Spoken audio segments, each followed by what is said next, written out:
Hey everybody, Tom here with Hidden Beats, and today we are talking with Elyse Aeryn. How are you doing today? I'm doing great.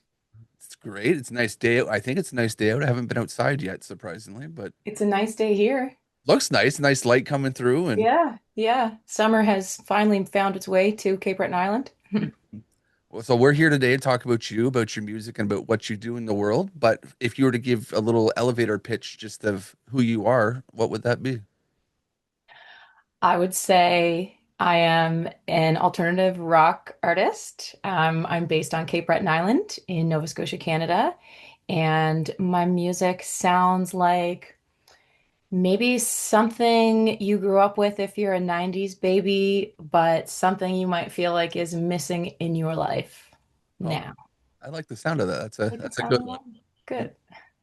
I guess the biggest first question is kind of what got you started in music? What was your piqued your interest? I always loved music. My introduction to music, I guess, was through my parents, like most of us. My parents were older, so I grew up on a lot of 50s, 60s rock and roll. Nice. And then I joined the school band when I was in elementary school. Um, I played the lead school instrument in the school band. I played the clarinet, Okay. but it was my introduction to learning to read music. And I really enjoyed it. I got my first guitar when I was 16. But after high school, I went to university and music became a hobby for me for a long time. And it wasn't until I was almost 30 years old when I decided I wanted to jump back in and pursue it as a career. hmm Do you remember like the first album that you ever had for yourself that made that impact of, oh my, I want to do this forever? The first CD that I ever bought for myself was an MTV Unplugged double disc Okay. performance of Dashboard Confessional. Mm. And I loved it. I listened to it. I don't even think I owned a CD player. I listened to it I had like the first Sony PlayStation, which seems so random. And I listened to it until it wouldn't play anymore. And that was, though I'm saying I loved my parents' music and I loved everything that was on the radio, that was the first album that I felt like I had discovered and was mine and made me feel a different personal connection to music and made me feel like I wanted to recreate something like that or something I wanted to make someone else feel the way that record made me feel. No, that's always that great moment in music, I guess, when you have that thing that touches you a little bit differently. Yeah. hmm Now, who would you say influences your current sound? I mean, there's lots of people to draw from, and Dashboard is obviously a great reference point. So, Yeah, probably not one of my influences for how my music sounds, but I mean, I can't deny that that's the music that influenced me as a human being for sure. I would say my sound specifically, like I definitely draw on my love for 70s and classic rock. I love Fleetwood Mac, I love the Eagles, I love Carly Simon. I could go on, but when I'm in the studio, I'm trying to make things sound a little fresher. And I do love a lot of modern pop music. I'm a big fan of Maggie Rogers, more recently some R&B pop artists like Ray and Olivia Dean. And I think that's showing, especially in this next record. However, those are the things that I'm going for. The feedback I keep getting is that it sounds very 90s. And I mean, I can't deny that I was raised on Alanis and who else are singer-songwriters of the 90s, Lisa Loeb, Fiona Apple. And I get those references all the time. So it's somewhere between 70s, 90s, and 2010. hey, that's not a bad mix there too. Those are great names to be called similar to. And a couple of good decades of music, I think, too. Yeah, music isn't the same as it used to be for sure. No. Now you have a new single, Unstoppable, which is also leading into the tour Yeah. around this one. So can you give us a little bit of idea how this all came about and how the tour started? Yeah. Well, Unstoppable is the first single from my new record. The record's coming out in October. Mhm. And there was something about this song when I was making the record that kept telling me there was something special about it. I don't know what it was because when you hear the record, I think Unstoppable might be something a little different. The record's very rock leaning and Unstoppable's pretty pop. Mhm. And I mean, all the songs have a bit of a pop edge because it's just something I'm into. But there's something about this song that told me it was the first single. And I wanted to build the tour around this. I wanted to make a music video for it that'll be coming out in about a week or so here. And the tour came together as kind of a way to, kick off this first single and kick off things with the record. And it was my first time performing outside of the Maritimes with my own original songs. So it was pretty cool. Like I said, I'm based on Cape Breton Island here in Nova Scotia, but we went as far as Stratford, Ontario last week, Okay. and it was a real rush. So I've got lots of dates around the Maritimes with my band this summer as well. But I wanted to do more than festivals this year. I really wanted to branch out, do some ticketed shows, and get out and see some bigger audiences up in, the Toronto area, the Greater Toronto area, and it's been really, really cool so far. Yeah, I'm actually based in Ottawa, so Oh, you're right around okay. my area when you're coming out here. So Okay, cool. We played near Ottawa on the first night of that leg. We were in Carp. okay, that's actually not too far. It's about a half hour drive from where I am. So Well, cool. It was a blast. next time you're here, let me know and I'll come out. Yeah, absolutely. I didn't know where you were based. I think I just assumed Toronto. Well, I mean, we're all across Canada, the team here. So like Okay, cool. base is here in Ottawa because I run everything, and then we have kind of Toronto and all over I have someone in Halifax too.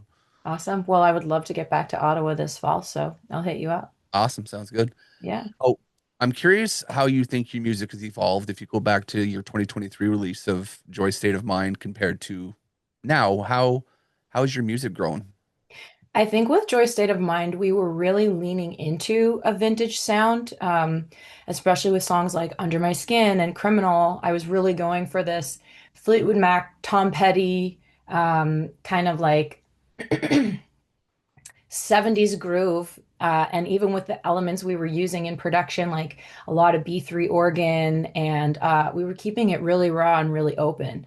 Whereas on this next record, we traded that organ for synth on a few songs. There's a lot of keyboard, and I have a great keyboard player in my live band.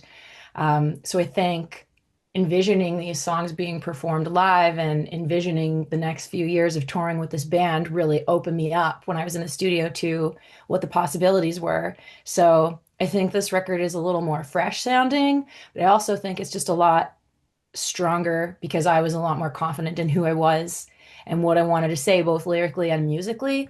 And I'm really excited to share that with people. I think for anyone who, confused my genre for is it Americana country or is it more rock pop? I think I think people are going to get it with this next record. Yeah, because I saw a few things when I was doing research. It was like you said, those genre, different kind of like Americana, things like that. So almost Mhm. hard to kind of pin you down into one thing, but like it's not the worst thing in the world either. No, and you will still hear those sounds on this record. Like there's definitely a Southern rock influence. I mean, I named a bunch of pop and classic rock influences, but I'm also a big fan of Marcus King and Chris Stapleton, Tedeschi Trucks Band, and I think that's all showing too. I think I can't deny this bluesy, soulful thing I do with my voice, and it's that vocal mixed with the rock guitars, mixed with my pop elements like synths and groovy bass lines. That makes the unique sound that is me. It's a good sound too. You can't go wrong with it. That thanks. Now, do you have any interesting things you do in your like process when you're putting together a track? Well, I write everything on an acoustic guitar, which I think is where this undeniable Americana or country feel comes from. Because if I sing these songs just me and my guitar, I mean, it could be any genre, really. Mhm. And I am a big fan of singer-songwriters and of the way country music is written. I love to tell a story. But when I get in the studio, I can hear everything in my head, and I'm imagining, being on a big stage with my band and putting on a rock show. So that's where things start to evolve. And my partner, who's also my guitar player, is also a big classic rock fan, and he loves big production. He loves Def Leppard, and he loves the Stones. So he's putting that influence or his flavor when he's putting guitars on the song. And between the two of us and our producer, it's like we have this sound together, Oh, and it kind of becomes something that sounds unique to me and unique to our collaboration. It's been really cool to see it come together in that way to evolve from this acoustic song that you could sing around the campfire to something that I hope to one day play in stages across the world.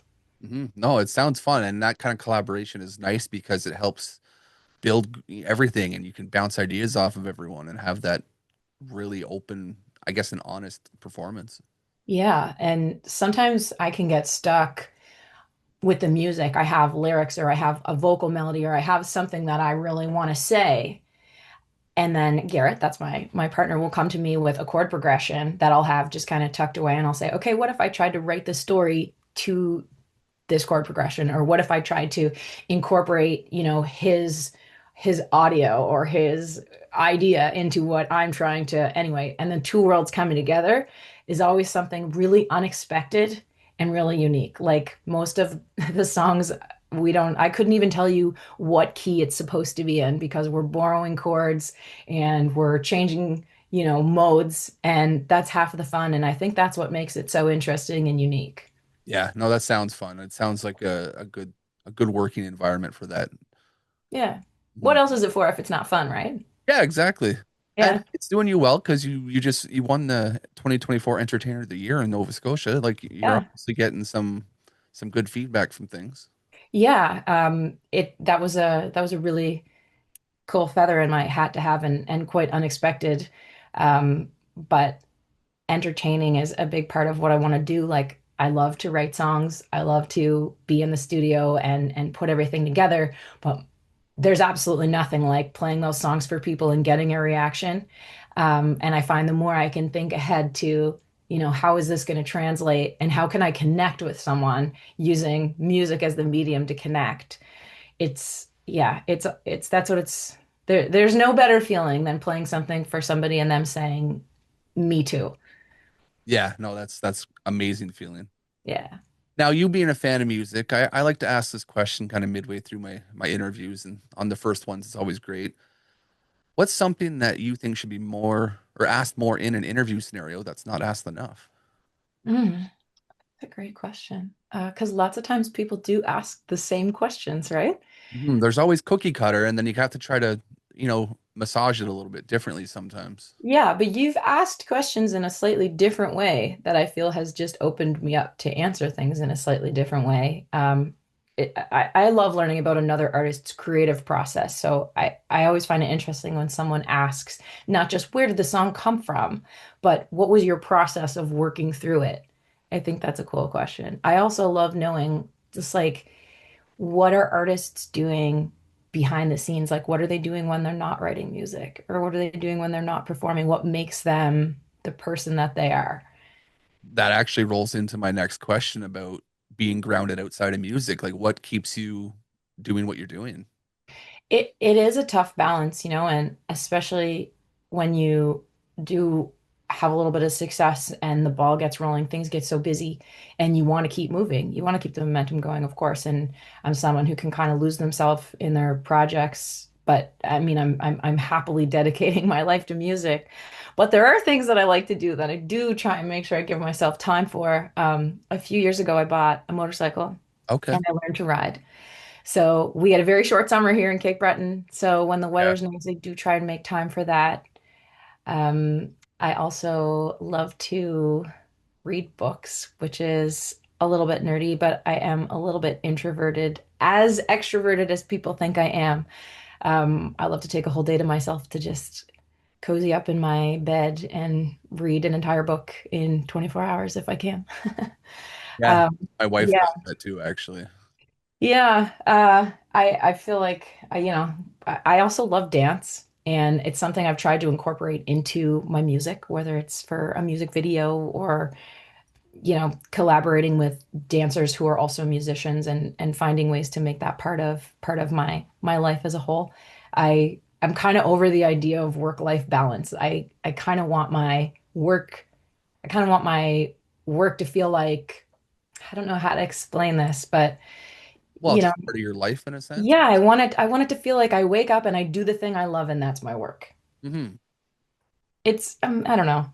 No, that I, makes sense. It's also it's no longer work when it's something like that. It's fun, right. life. It's just There your is still stuff you have to do that can be not as fun, like the Mm. admin side, or sometimes I spend all day on my laptop and that's not fun and I just like to get away. But yeah, I try and make sure I give time to myself for a few of those things that I love to do. Yeah, the admin side of things can be pretty gnarly. We have 33 people with hidden beats, so Wow. yeah. I think Yeah, actually 35 now. It's hard to remember sometimes, but that's impressive. so Big team. I can understand that admin side being such a drain on your soul almost. Yeah. Mhm. Now, here's a fun question for you. Okay. Who plays you in the movie of your life? Ooh. Um, what's the girl's name from Twilight? Um, like Anna Kendrick, or Kristen, I honestly can't remember. that girl. Are you Googling? I am right now, yeah, because I can't for the life of me. Twilight series. I should remember. I should know.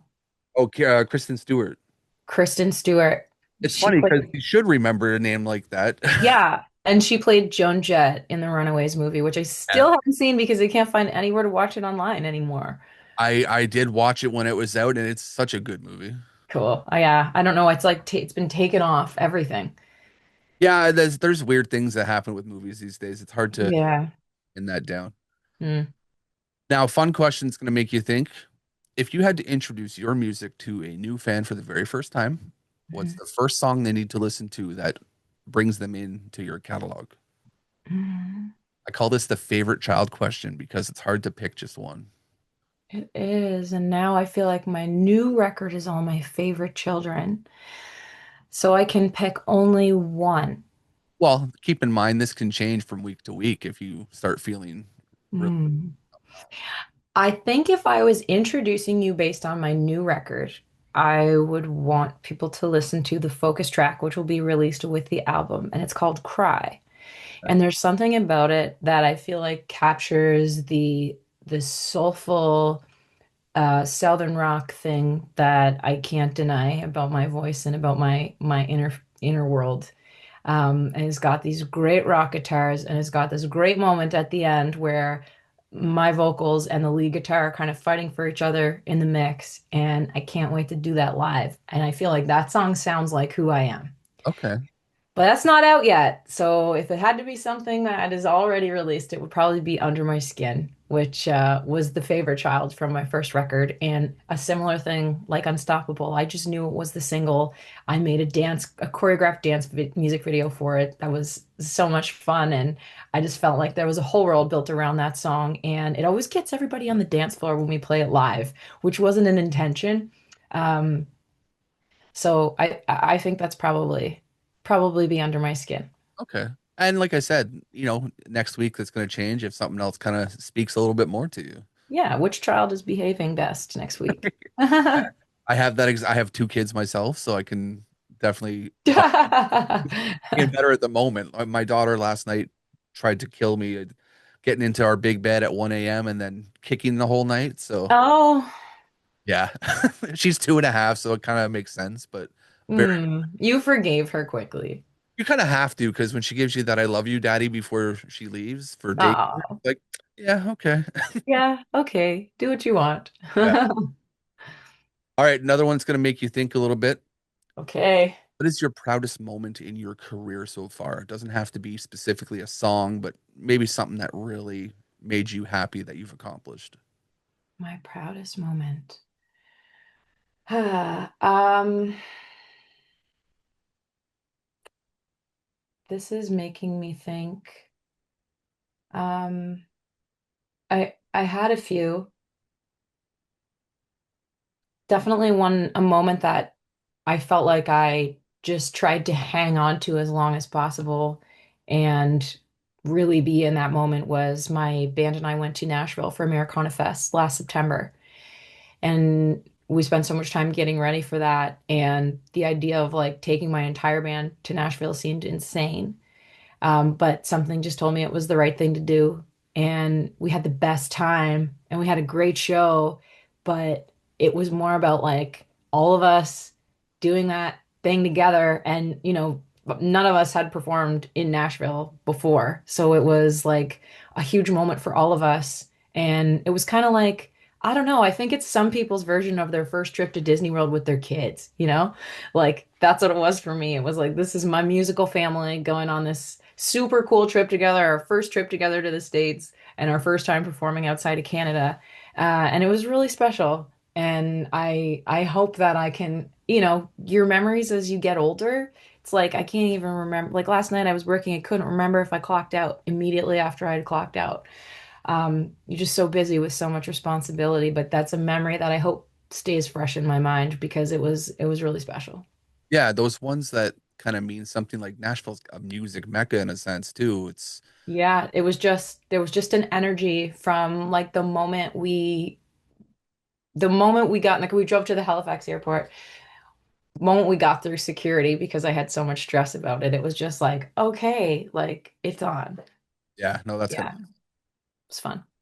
What are some of the future milestones you're looking to hit? We have the tour stuff, we have the new album dropping, but what comes next? Yeah, well, so a big part of this tour, the farthest part of this tour for me was as an acoustic duo. I felt like that was, financially and logistically the smartest way to go, but I would love to have my whole band do a run in Ontario with me and beyond. I would love to get to Alberta, to Manitoba. Um, I believe it's all going to happen. It's just a matter of when. So it's all on my goal list. I also have a bunch of festivals that I really want to play over the next couple of years. We have a new alternative music festival here called Somo Fest. Yes, I got emails for that. Yeah, like Alanis is headlining one of the nights this September. Big goal festival for me, so I'm hoping to be on that stage next year. Okay. Um, like I'm already thinking about the third record. Um, and maybe eventually actually getting to keep some of the money that I make. Yeah, that's always a nice goal. Just so I can keep doing the thing and maybe not have to serve cocktails all summer long I'm eventually. on break from the day job right now, basically, for the. Yeah. Yeah, I mean my day job's fun, but it would be a dream to just be able to spend all my time on music and not have to worry about another job. So what's the overarching motivation that keeps you pushing forward? Is it that specific dream or? I think honestly, the way I explain it is that sometimes I can't explain it. It's like I wake up with a pull in my chest towards this thing. Like it took me a long time to get in alignment with what I believe is like my, we'll call it destiny. I don't know. I feel like this is the path I've been meant to be on, and I had to do a lot of work on myself to get here. And now that I'm here, it just feels every day like a bit of a responsibility, like I owe it to myself to show up, but also like I don't know, it's like I can't control it. I just have this fire in my heart to keep going. And like I said, when I play a show or someone hears a song, and what I said at the beginning, I wanted to make music that makes people feel the way that dashboard record made me feel. And I have a bunch of records like that I just could listen to over and over, like John Mayer, Where the Light Is, and Florence and the Machine, Lungs. Like I could go on and on. Fleetwood Mac, Rumors. Like I could listen to them over and over. And I hope to make a record one day that someone can hold in their hands for years and years and years and says, I put this on and never get sick of it. I don't know what it is about that. It's just a feeling. And I feel like it's just what I'm supposed to do. No, I mean that's a great feeling, that sense of Yeah. accomplishment in that sense. Yeah. That's kind of a bit of a woo-woo answer, but No, I it's mean that's what how it it feels. that is. Yeah. All right, my last question, probably the most important, is are you happy? Oh man. You know what? It's a great question because my first record was called Joy State of Mind.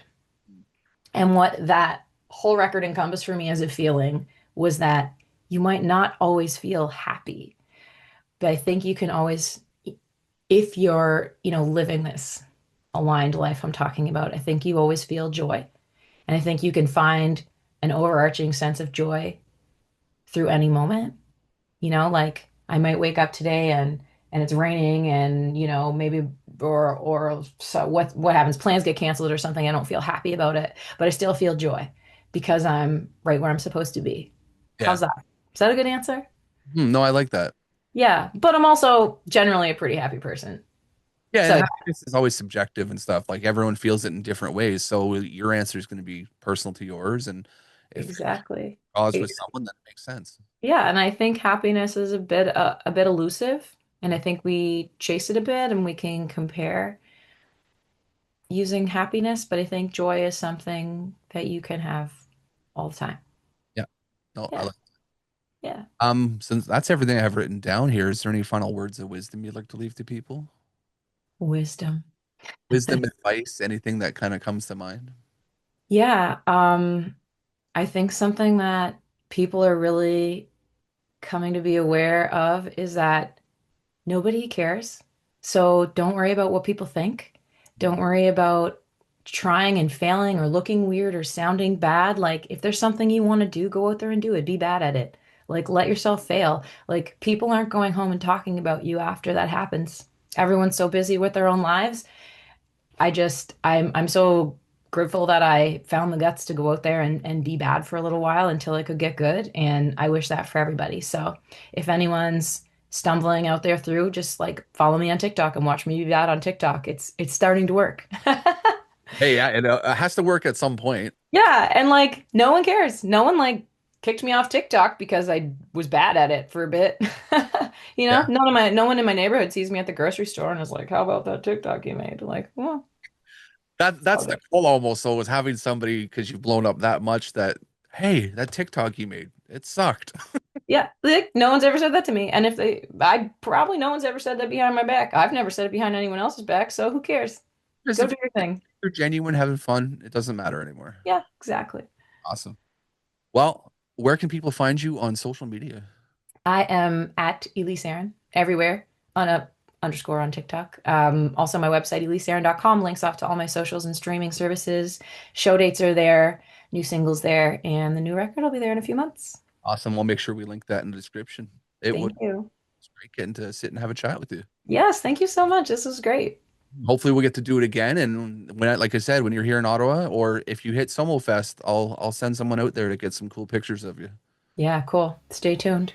Awesome. Manifesting. Yeah. You enjoy the rest of your day, and I'll let you go, and we'll connect again. Cool. Sounds great. All right. Bye now. Thank you. Bye.